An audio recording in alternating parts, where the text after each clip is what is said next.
You still need to take shelter. Again, get to the innermost room of your home on the lowest level and try to get into a sturdy structure too. This line though is developing a little bit closer to us, so it's not as likely then we're going to see that weakening that we may typically see as the line pushes east, because it's developing here right in our own backyard. These green colors indicate winds moving towards the radar.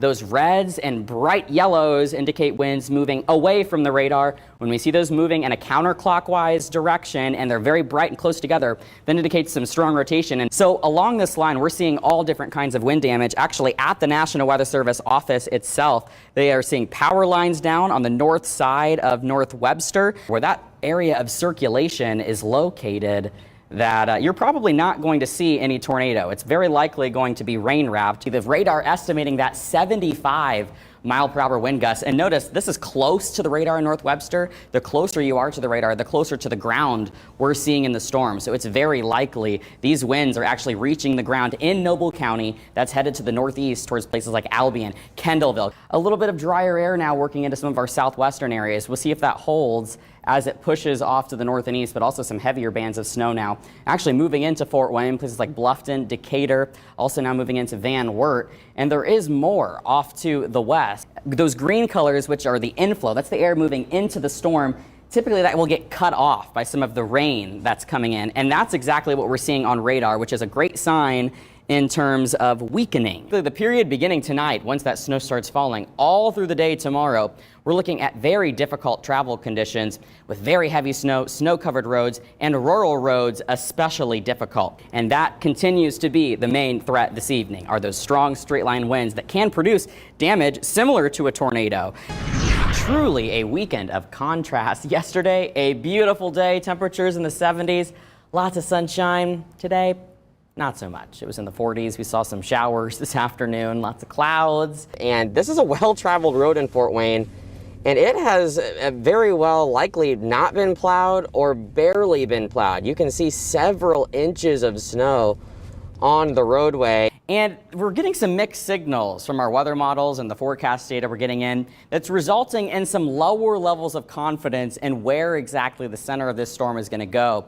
So that's having an effect in our ability to predict those snow totals and also the travel impact. You see a bit of a drop in the lightning a little bit as that's moved east. That can indicate some weakening. We'll see how much that trend continues. And if you're in a vehicle that is lower to the ground, you're definitely going to have some issues getting out this morning, especially on some of these roads that are not major roads. But heat lightning actually does not exist. It is simply just lightning from a distant thunderstorm in which you can't hear the thunder. We saw snow-covered roads. That's still the story here. Just about everything's going to be covered in snow. Even in my jacket, the little bit of time I've been out here, we're still seeing that covered in snow.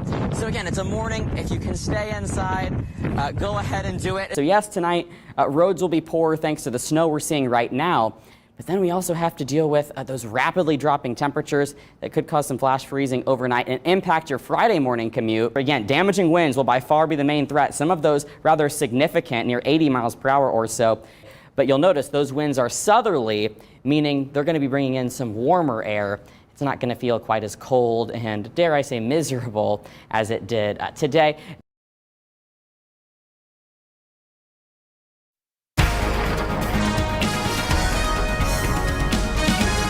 This morning we were talking about a winter weather advisory. Now a winter storm warning has been issued for all of our counties. It begins a little earlier, 10 p.m. tonight, and extends through 7 a.m. Tuesday. So this is going to be a prolonged winter event. That snow not quite here yet, just some clouds moving in on storm track, satellite, and radar. But you can see there's a little bit of snow already beginning to fill in into northern Illinois here. And look at how expansive this system is. That snow all the way back into western Texas, even a little bit into New Mexico. This is all one expansive system, and it's going to be bringing snow to us in several waves. So let's time it out for you on future track.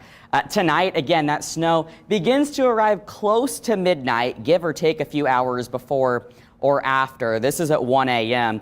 In tonight's round that will extend into Monday morning, a bit more scattered of snow and some lighter snow at that. So yes, your Monday morning commute likely will be slick or have some slick spots, but it's going to be a lighter amount of snow. We're talking closer to around 1 to 3 inches. Then a lull in the action. We may very well not even see any snowfall late Monday morning and most of Monday afternoon. But don't be deceived by that, because in the early evening hours, round 2 of the snow arrives around 5 or 4 p.m. and continues to push through very heavy snow falling through the night Monday, and even in those overnight hours into Tuesday morning. That's when most of the snow will arrive and will fall and cause most of those issues Monday night into Tuesday. So again, 2 waves here.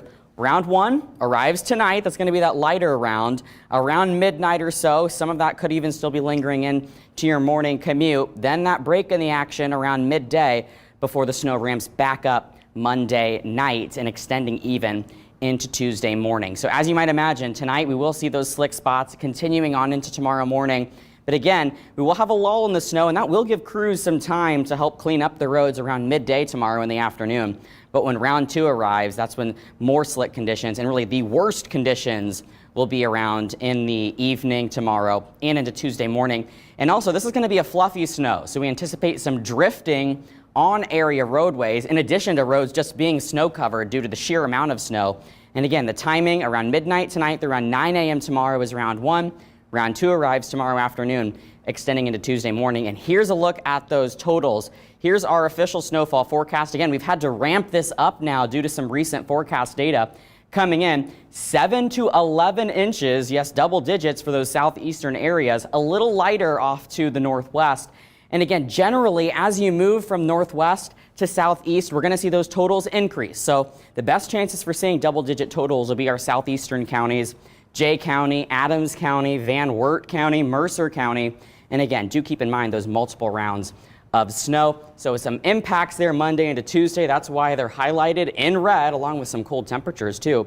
We're also watching another system set to arrive on Thursday. That's again why that day is highlighted in red, as we could see even more snow then. Gosh, when does it end? It's like, it keeps coming, doesn't it? You're speechless right now. It does keep coming. We're in a very active pattern. If there's any silver lining, we could see a slight warm up by the weekend. And by slight warm up, I mean temperatures in the 30s. I'm looking forward to that. That's something to look forward to, right? All right, Full up team coverage tonight. Yes. All right, coming up next in sports, the Mad Ants pick up their first win of the season. Here with head coach Tom Hankins has to say after the break.